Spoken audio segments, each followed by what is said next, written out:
Help friends watch my story till end. And don't forget to subscribe to our channel. I love my wife very much. From anything of world, we built a home together, dreamed of growing old side by side, and shared everything with each other, even our silence. But I still remember that morning with a clarity that hurts. It slips into my mind the same way the sun slipped through our kitchen window that day, soft, gentle, unaware that it was lighting the last moments of the life I thought I had. Back then, nothing felt wrong, not a single thing. It was one of those quiet Sundays where the world feels harmless, when even the ticking clock sounds like a promise that everything will stay the way it is. She was humming while tying her hair, her fingers twisting that familiar loose strand behind her ear. I can still see the way her blue coat hung around her shoulders, loose at the button I kept forgetting to fix. She looked like she always did, warm, steady, real. 16 years of marriage had made even her silence feel like home. I didn't think anything could break that. I didn't know how wrong a man can be. Breakfast was simple: toast, eggs, and a laugh we both forgot as soon as it left our lips. That's how small happiness works. It lives only in the moment. I didn't realize how much I would cling to that tiny, meaningless laugh in the years that followed. We had plans for later. Nothing grand. Just a walk to the park, a stop by the bakery, a movie that night. Ordinary things. The kind of things you build a life from without noticing. I didn't know those plans would die before noon. Around 10, she stood up, brushed a crumb from her coat, and said she'd go out to get some milk. She'd done it 1,000 times before. I barely looked up, just nodded, and said something like, "All right." If I had known that was the last sentence I'd ever say to my wife, maybe I would have memorized the sound of her breath, or hugged her, or told her I loved her one more time. But ordinary moments don't warn you when they're about to become ghosts. She leaned down, kissed my cheek, and smiled. God, that smile. It wasn't a goodbye. It wasn't even important. It was just part of the morning. Then she walked out the door. I heard her car start, and that was the last sound I ever heard from her. I watched her car pull out of the driveway, the sunlight catching on that damn blue coat one last time. I didn't know I was watching the last frame of my old life. If I had known, maybe I would have chased after it. Maybe I would have screamed. But you don't chase a person who says they'll be right back. You trust them. You believe them. That's the cruelest part. 10 minutes passed. 20. An hour. I didn't panic.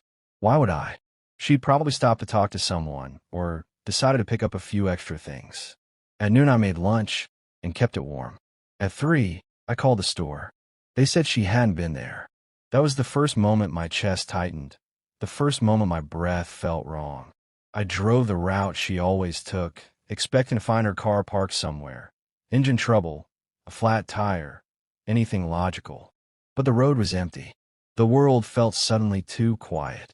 I kept telling myself she'd call, she'd walk in apologizing, she'd explain everything. But the sun started to fall, and the minutes turned into a kind of fear I'd never felt before. I called her sister, her coworkers, her friends, anyone who might have seen her. No one had. When I went to the police, they said it was too soon, that she'd probably come home on her own. I wanted to scream at them. I wanted to grab their shirts and shake them. But I didn't. I sat there, nodding like a fool, pretending their words meant anything. That night, I sat on the couch facing the door, expecting at any second to hear her keys in the lock. Every sound made me jump. A passing car, a cat on the porch. Even the wind brushing against the window felt like footsteps. But the door stayed closed. The next morning, nothing had changed. Her toothbrush was still on the sink. Her shoes were still by the door. Her hairbrush still had strands of her hair tangled in it. Every object in the house felt like it was watching me, waiting with me. Her coat was gone, the only thing missing. That tore something inside me. It was such a small thing, just a coat. But it felt like proof that I hadn't imagined her. I didn't sleep for 3 nights after that. Every hour dragged itself across my skin like sandpaper. I searched everywhere. Hospitals, bus stations, gas stations, every damn place a person could be. I asked strangers. I plastered her photo anywhere I could. Some people nodded with sympathy. Most barely looked. The milk bottle was still in the fridge. The bottle she left to buy. Seeing it, untouched, broke me harder than anything else. I placed it on the counter and stared at it until it blurred. A whole life destroyed by a simple errand. The police finally filed a report. They took her photo, wrote down her height, her car's plate, the color of her coat, even the way her voice sounded when she laughed. I gave them everything, but their eyes told me the truth. They didn't expect to find her. They barely expected a look. Days turned to weeks, and those weeks turned into the kind of emptiness that rewrites a man's soul. I drove every highway, knocked on doors, slept in my car more than my bed. My life became a cycle of searching and hoping and breaking. People began to whisper. Neighbors avoided eye contact. Some thought she'd run away with someone. Others thought something darker had happened. Some even looked at me like I must have been the reason she disappeared. Everyone had theories. No one had answers. Her sister stopped asking for updates. The police stopped calling. The world slowly concluded what I refused to believe. She was gone. But I couldn't accept that. I didn't know how. The house became unbearable.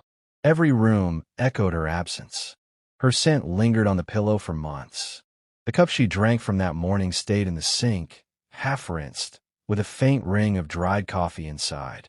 I'd pick it up sometimes and just stare at it, wondering how something so ordinary could hurt so much. I went to the police station again and again. They looked at me the way people look at someone who refuses to see the truth. But what truth? She wasn't dead. She wasn't found. She had simply evaporated. Fate doesn't work like that. People don't disappear like breath on glass. That's what I kept telling myself. Eventually, the police filed her case away. Back then, missing person files were just paper in a drawer, and my wife became one of those papers. I didn't know it then, but that was the moment the first chapter of my life ended.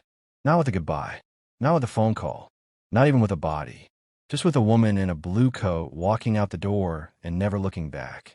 And every day after that morning felt like a day that refused to end. The first year after she disappeared didn't feel like a year at all. It felt like one long night, dark, silent, endless. I kept waiting for something to break the darkness. A phone call, a knock at the door, a clue, a miracle, anything. But nothing came. The world kept moving, hour by hour, while I stayed stuck in the same moment she left. I became someone I didn't recognize. My days weren't days anymore. They were searches, routes, hopes and disappointments. Every morning, I woke with the same thought: find her. Every night, I closed my eyes knowing I'd failed again. I used to shave every morning. I used to cook real meals. I used to sleep next to someone who breathed calmly beside me.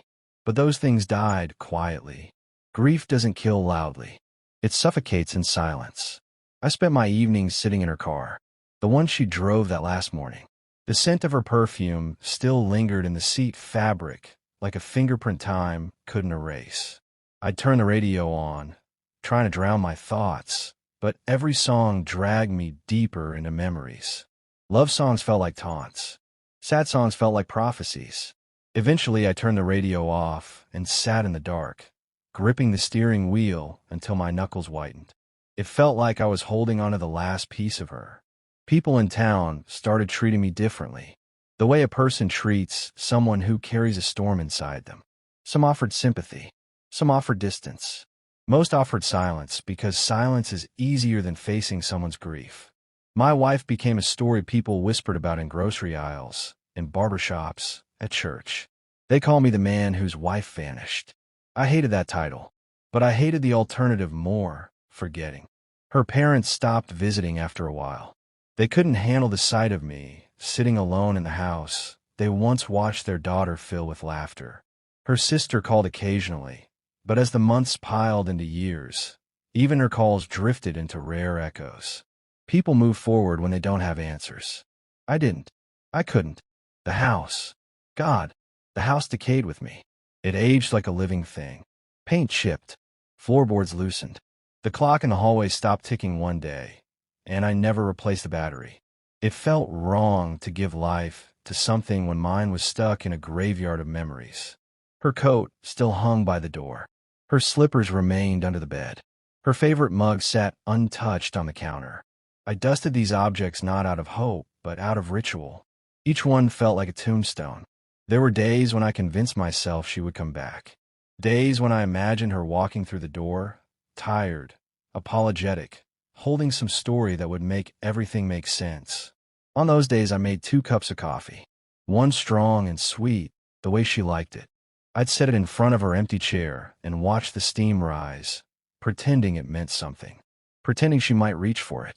After a few years, I stopped making that second cup, but I never stopped placing her spoon beside mine. Small habits are harder to bury than people. Time is a strange creature. It drags when you're waiting, but races when you're grieving. Months bled into years, and I kept searching. I drove farther and farther, 2 states, then 3, then 4.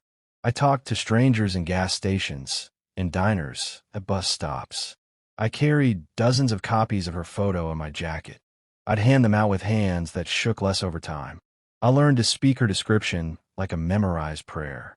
Some people helped. Most didn't.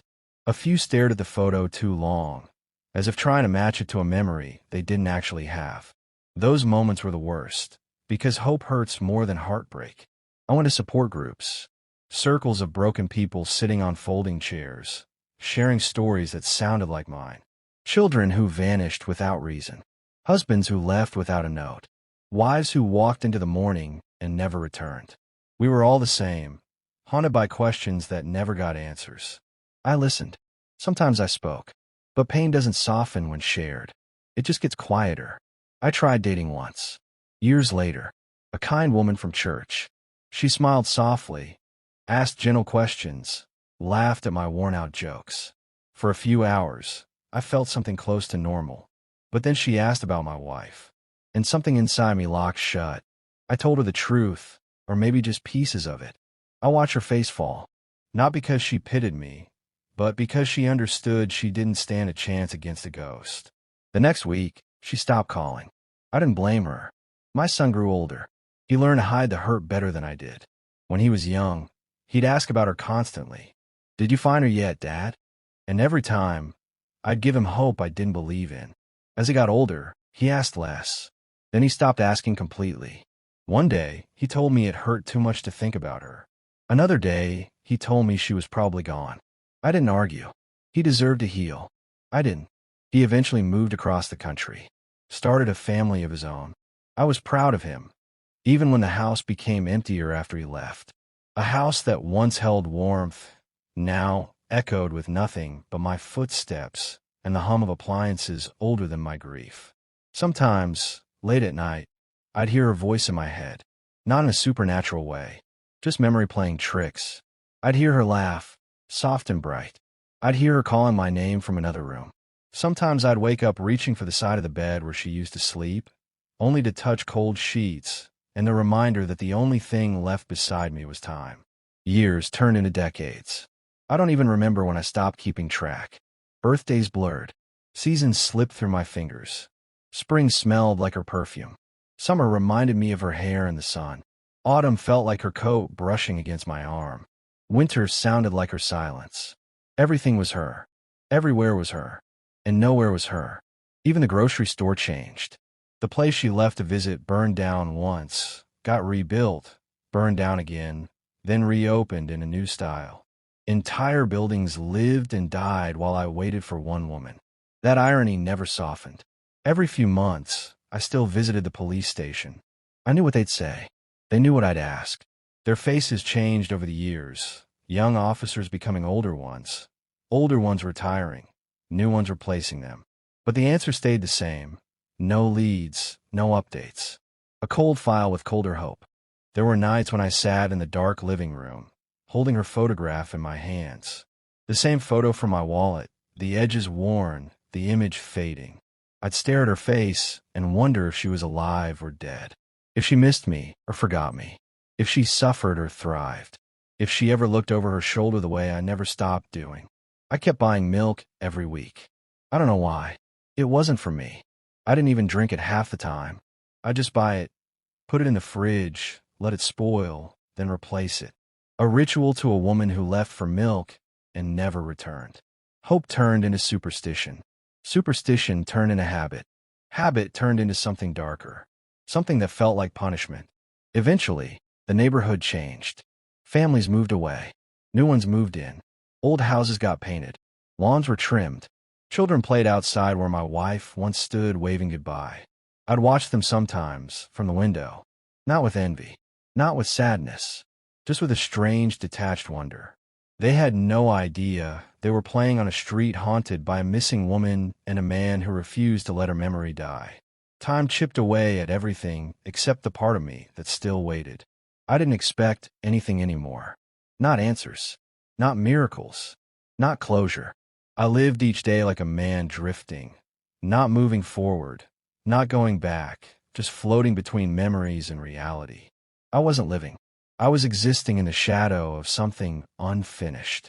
And then, when I was old, tired, and almost done grieving, a photograph fell into my life like a knife.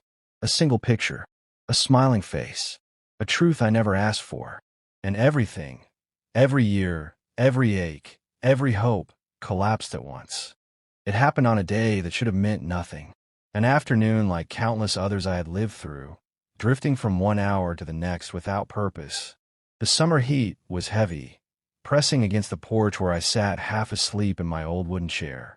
The world around me felt slow, unbothered, unaware that it was about to end again.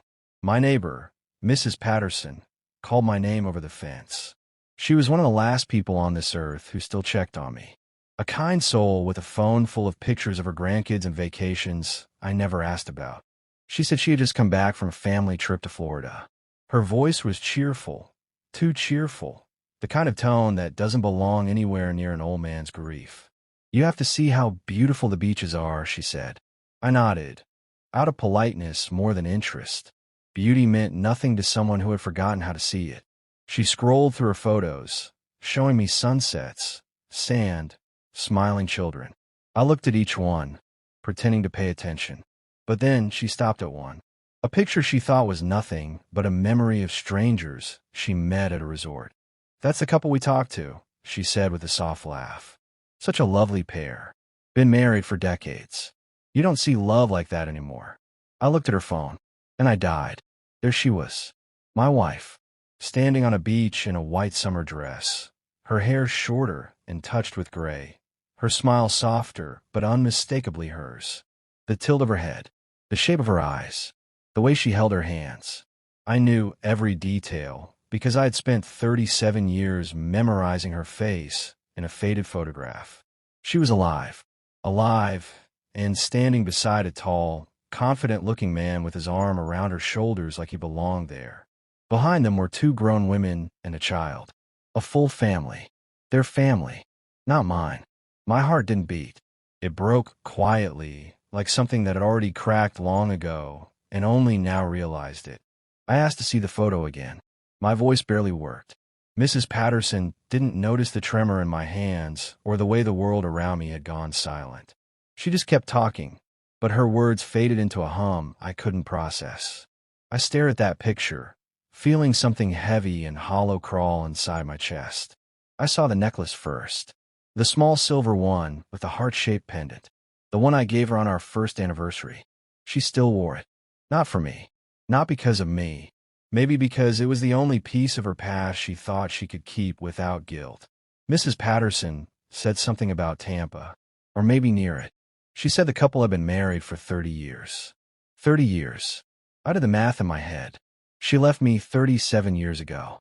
It meant she met him almost immediately. Maybe before she left. Maybe while she was still mine. Maybe while she was still kissing my cheek every morning. She walked back to her yard without noticing that she had just shattered what remained of my spirit. I sat there frozen for a long time, my eyes staring at nothing, my hand shaking, my heart beating wrong, like it didn't know how to handle betrayal this old. It felt like being abandoned all over again, except this time I wasn't young enough to fight it. The first time, I searched for her.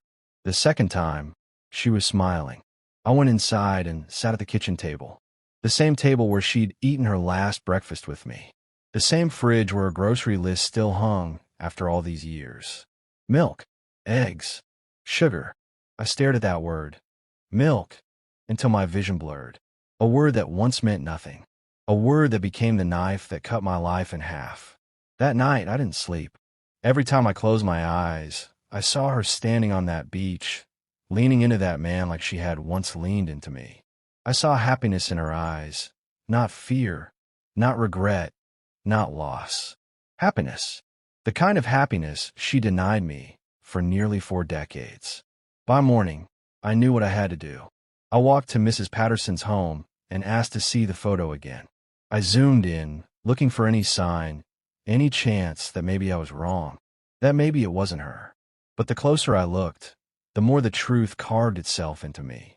The scar under her chin, the one she got when she slipped in our kitchen, the faint birthmark on her collarbone, the way her eyes narrowed when she smiled.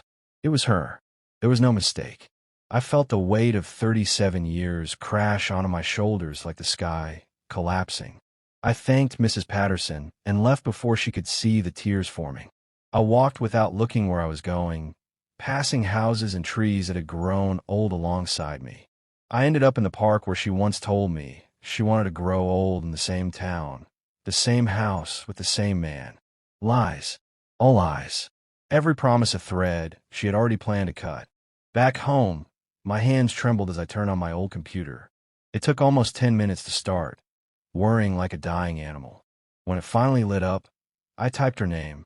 Not the name she had when she left, but the name she had now, her husband's name, the name she chose instead of mine. Search results flooded the screen. There she was, scattered across years of her new life. Photos of birthdays, church events, beach trips, pictures of her daughters, her husband, pictures where she wasn't missing, wasn't hiding, wasn't dead, just living a life that never included me. 30 years of smiling, 30 years of comfort, 30 years of building a new world while I sat in the ruins of the old one. Property records, volunteer events, family portraits. Every detail of her life was public and proud, and not a single mention of me. I realized then that she didn't just leave. She erased me. She carved me out of her story like I never existed. Her daughters looked around the age our children would have been if she had stayed. I stared at their faces, trying to imagine the parallel life we never had. The life she took away without a word. It wasn't anger that consumed me first. It was disbelief. A slow, suffocating disbelief that coated my lungs. Then came the grief. Then the hurt. And finally, a cold understanding. She hadn't been stolen.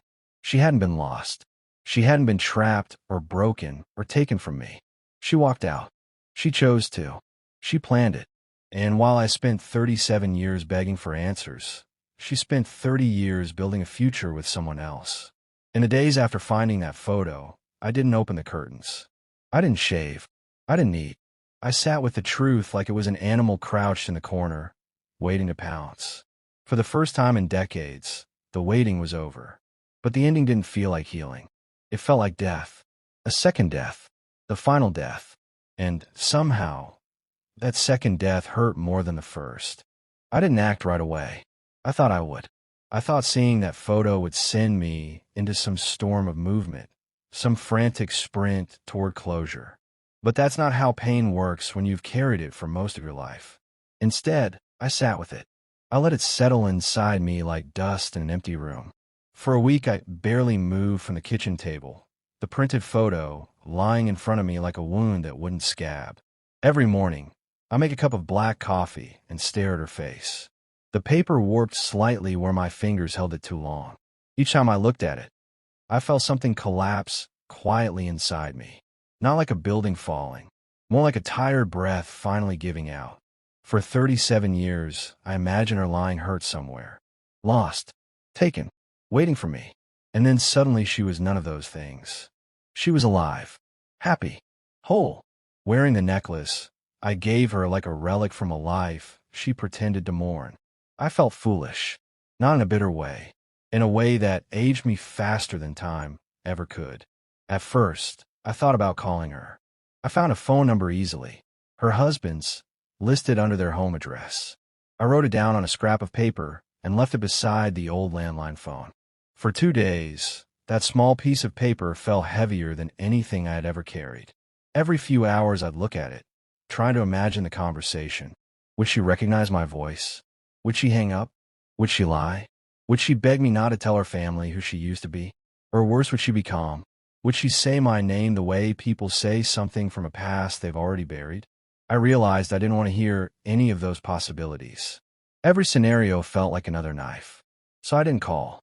Instead, I did something quieter, something final. I printed the photo, the one from Mrs. Patterson's phone. I placed it in an envelope. For hours, the paper sat inside the open flap while I stared at it, trying to find words that could hold 37 years of waiting. How do you summarize a life spent in the shadow of someone else's decision? How do you condense decades of searching, sleepless nights, decaying hope? I didn't write paragraphs. I couldn't. On the paper below the photo, I wrote one single line. You left for milk. I kept the door open. Now it's closed. No accusations. No questions. No anger. Just the truth. I sealed the envelope and walked to the post office. The clerk didn't look up. He just stamped the letter and tossed it into a bin. One flick of his wrist, and 37 years of my life disappeared into a pile of outgoing mail. It felt strange how something so heavy for me weighed nothing at all to the world. When I stepped outside, the sky was gray. The wind was cold. The world didn't pause. It didn't acknowledge the ending I had just written. That hurt more than I expected. That night, for the first time since 1988, I didn't turn on the porch light. For 37 years, I left it burning every evening, a silent lighthouse guiding her back, in case she ever needed it. But that night the porch sat in darkness, and I didn't flinch. That light wasn't for me. It never had been, and she didn't need it anymore. She had found her way somewhere else a long time ago. Days passed. I checked the mailbox more than I should have, even though I told myself not to. Old habits are stubborn, not because they make sense, but because they become part of the way your heart beats. I half expected the envelope to return unopened, stamped with address not found. But it never came back. She received it. I know she did. I imagined the moment she opened it. The look on her face. The silence that probably followed. Maybe she gasped. Maybe she cried. Or maybe she just closed the envelope, placed it in a drawer, and continued with her day. It didn't matter. That letter wasn't for her. It was for me. The next morning, something shifted. The air felt different in the house. Lighter, somehow. The rooms didn't echo as loudly. The silence, once suffocating, felt softer.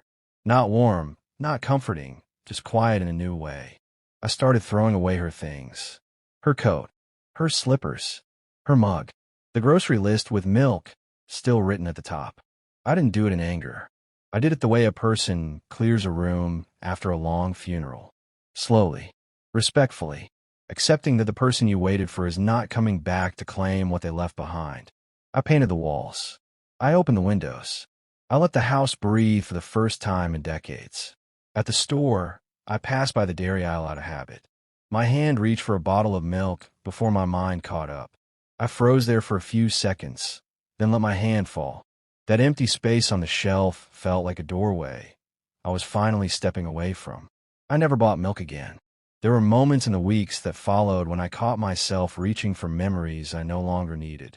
I'd see a woman with a blue coat crossing the street and feel my heart jump. Then I'd breathe, slowly, telling myself the truth. It's not her. It's never her. And that's okay now. Sometimes I still think about her. Not with the sharp pain that once tore through me, but with a distant ache, like remembering a song you used to love long ago. The kind that makes your chest tighten for a moment, then soften. I don't hate her. I don't love her. I don't feel anything clean or sharp. What's left is quieter than all of that. I think what broke me the most wasn't that she built a new life. It was that she built it so easily, that she never looked back, that she learned to smile without the weight I carried for her. But I also know this. Not every person who leaves does it because they stop loving you. Some leave because they never knew how to stay. For 37 years, I lived inside that truth. But finally, I walked out of it. Now, when I sit on the porch at sunset, I don't wait for footsteps or shadows or miracles. I don't stare at the street listening for a car that will never pull into the driveway. I just sit. I breathe. I exist without the weight of her name pressing against my ribs. And every night when I pass the porch light, I touch the switch gently, not to turn it on, just to remind myself it's okay that it's off. Some doors don't need to be locked. They just need to be closed. And mine, after 37 years, finally is.